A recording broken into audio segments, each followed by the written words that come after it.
Hello, my name is Neil Bakewell and welcome to my mini course all about change. This is the first of 5 separate videos and I'd like to start by asking you a question. Do you consider yourself to be an honest person?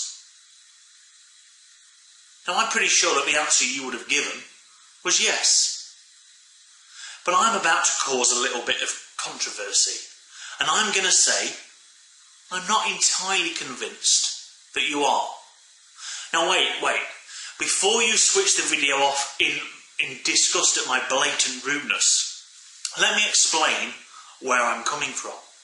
Now if you found a wallet or a phone on the street, I'm pretty sure that you would make absolutely every effort to return it to the owner. I'm 100% convinced about that. But that isn't the sort of honesty that I'm talking about. I'm talking about personal honesty. You see, for 24 years, I wasn't honest with myself. Let me show you why. Three-stone Neil Bakewell is desperate to achieve, but he simply can't conquer his addiction to food. I'm a reasonably intelligent bloke, and I realise that eating is killing me.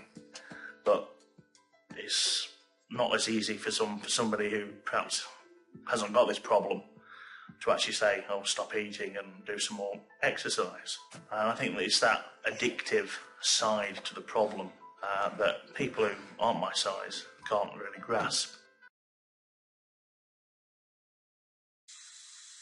That was me 17 months ago. Now looking back at that video today, I can't believe that I didn't see the warning signs that were flashing before my eyes. After all, it was plain for everybody else to see. I obviously had a serious problem. But you see, for the past 24 years, I'd ignored all of the warning signs. And incident after embarrassing incident started happening to me as I got bigger and bigger and my weight spiraled out of all control. For example, on my honeymoon, myself and my wife went on a cruise. Now cruises are absolutely fantastic for people who love to eat. You can basically eat as much as you want, whenever you want. It's really great. Now about 2 weeks before we went away on the holiday, I went shopping for some shirts suitable for the larger gentleman holidaying in warmer climates. Now for reasons best known to myself at the time, I purchased a shirt that was covered in bright lime green bottles. I know, I'm mad, but it's what I did at the time. And I was wearing this particular shirt on this particular evening.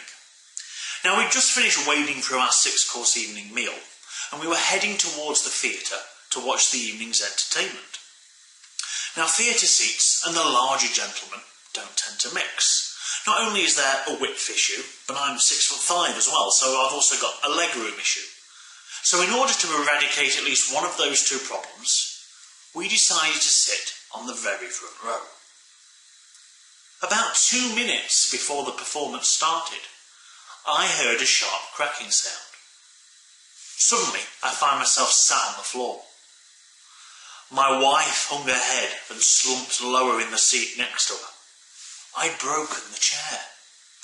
And as I staggered to my feet, somewhat in shock, I half turned back to the audience. The theatre was full. And of course, I was there wearing my bright lime green shirt covered in bottles. Everybody had seen the embarrassing incident. Another warning sign that I simply ignored. You see, the warning signs were telling me that I needed to change. But for the past 24 years, I'd done a really good job of ignoring each and every one. After all, I was a big bloke, so yeah, I should be eating more than everyone else. And when I looked in the mirror, I really, honestly couldn't see how big I was. But that's not true. Deep down, that wasn't the case. I knew I had a problem. But each and every time an embarrassing incident happened, as I got bigger and bigger, I simply dismissed it out of hand. The question I'd like to put to you now is, what are the warning signs in your life, or maybe your business, that you're ignoring? How long can you go on ignoring those warning signs? How long will you refuse to be honest with yourself? Each and every time you dismiss one of those warning signs, your problem gets bigger. So my advice to you today is, don't wait till the sort of position that I was in, teetering on the edge of the cliff. As soon as you see a warning sign in your life, be honest, embrace it, and then take action and change.